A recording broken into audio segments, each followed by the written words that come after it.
it also makes you disciplined. And once you're disciplined, like you're like a sharpened sword, man, like a well-tempered blade, and then you can go out there and operate in the world.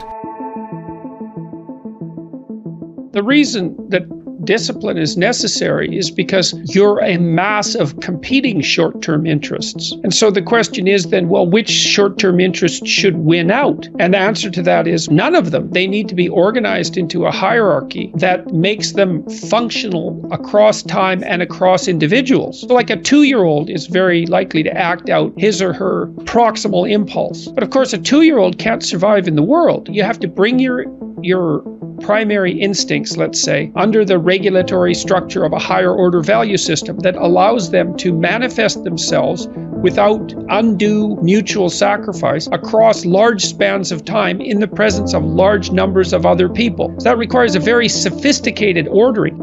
A meta-narrative is necessary to unite subcultures so that they can operate peacefully and within the same space. The same thing applies within you, because you're like an internal coalition of warring single-minded tribes, and they have to all be brought under the organizational structure of long-term collective vision. And in order to do that, you have to be disciplined. And any discipline, technically speaking, is an attempt to bring all those competing short-term impulses under a larger scale and more inclusive framework. You do that, and then, well, that's actually what gives you freedom.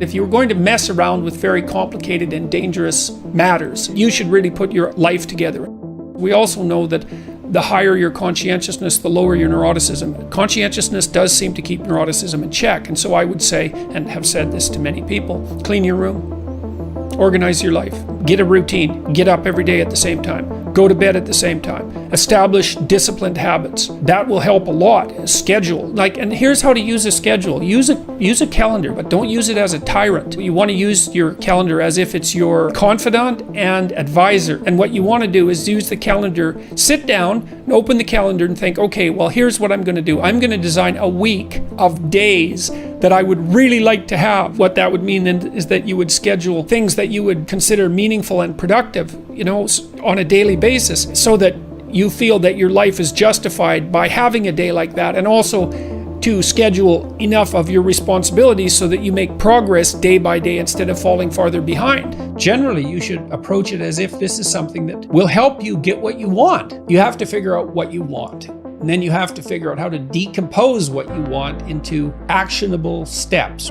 That's a pretty good deal, all things considered. And you can start stupid and slow. Like I said, just throw some things in that you're pretty likely to do and fill in the schedule with broad strokes. And then as you get familiar with it and comfortable with it and maybe even happy with it, you can fill in the details and start to use it in a more sophisticated way.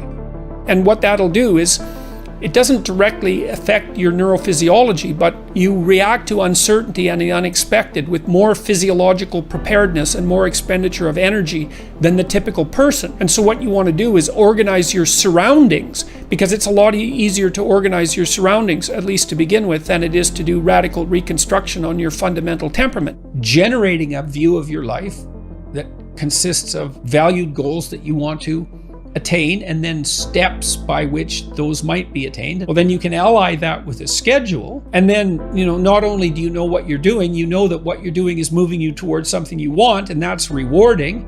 You need to have a primary discipline. It's absolutely necessary to succeed in life. Now, once you have a primary discipline, then you can branch out and become a multiplicity in your disciplined approach, and then you're absolutely bloody unstoppable.